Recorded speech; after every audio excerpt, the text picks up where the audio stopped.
Welcome back to Canada Tonight. Hundreds of students in Massachusetts walked out of a commencement ceremony at Harvard University earlier today.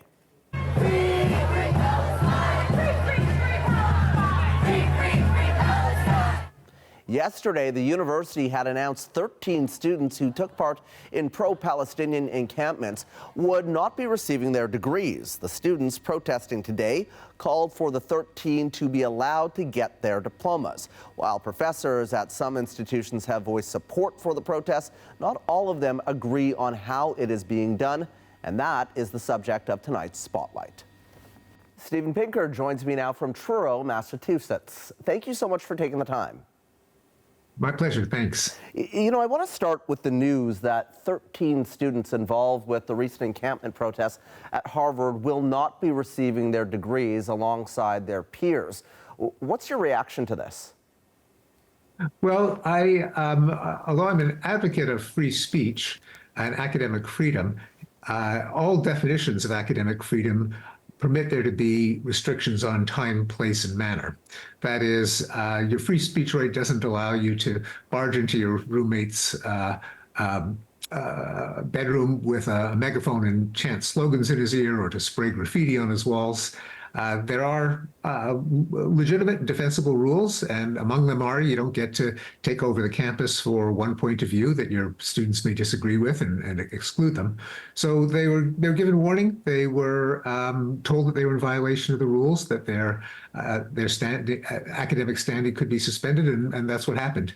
I don't see how you could run a university if you didn't have rules like that, because there's no end to various causes that students have, and if each one of them is allowed to take over the campus, exclude their classmates, chant slogans over bullhorns, raise their flag over the campus flagpole, then you wouldn't have a university anymore. But do you not think it's an extreme measure for these students who paid, and you know, Harvard's not cheap, who paid a lot of money in tuition to not then get the education that they paid for, the certificate, the degree that they paid to get? Well, they got the education. They got the education, but they're not getting the degree. Well, it's a general rule at Harvard and all universities that to graduate, a student has to be in good standing. They can't be on probation in violation of the rules. And so that is what the disciplinary board at Harvard decided, the ad board, and that's ultimately what the corporation, that is the ultimate authority in the university, decided to enforce. As we see, divisions like this are increasingly playing out on campuses across this country and yours.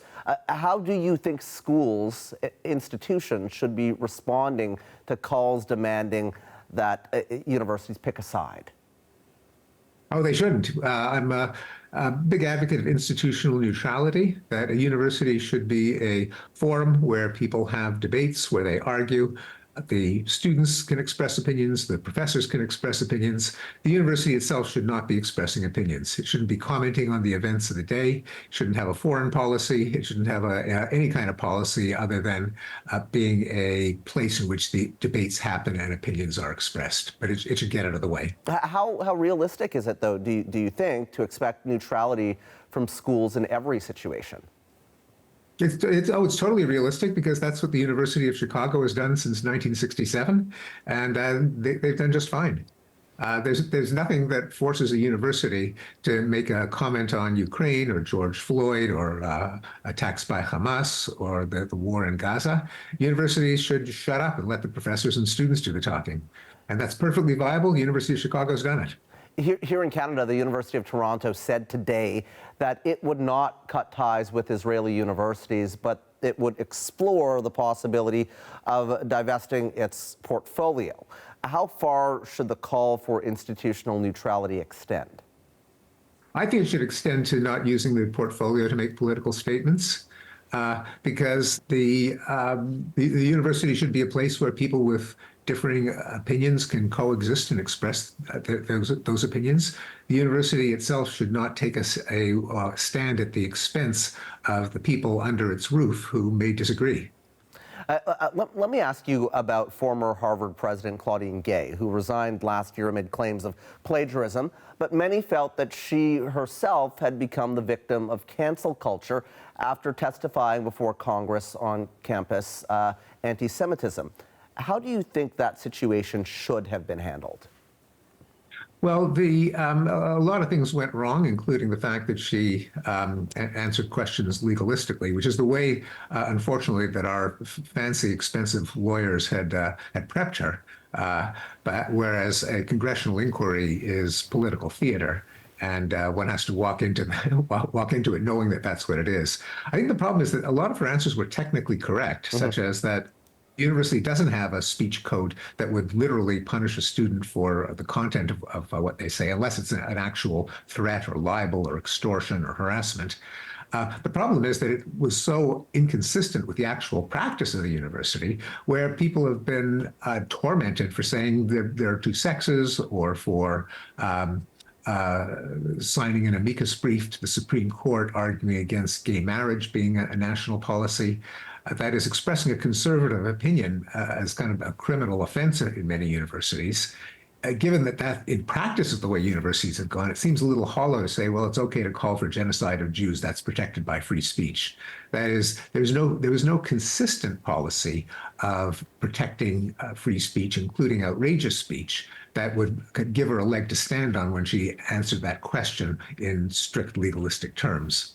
Well, let me finally ask you about the council that you launched last year. That's the Council on Academic Freedom at Harvard. This group is aimed at upholding free speech. Tell me a little bit about the work that you're doing there.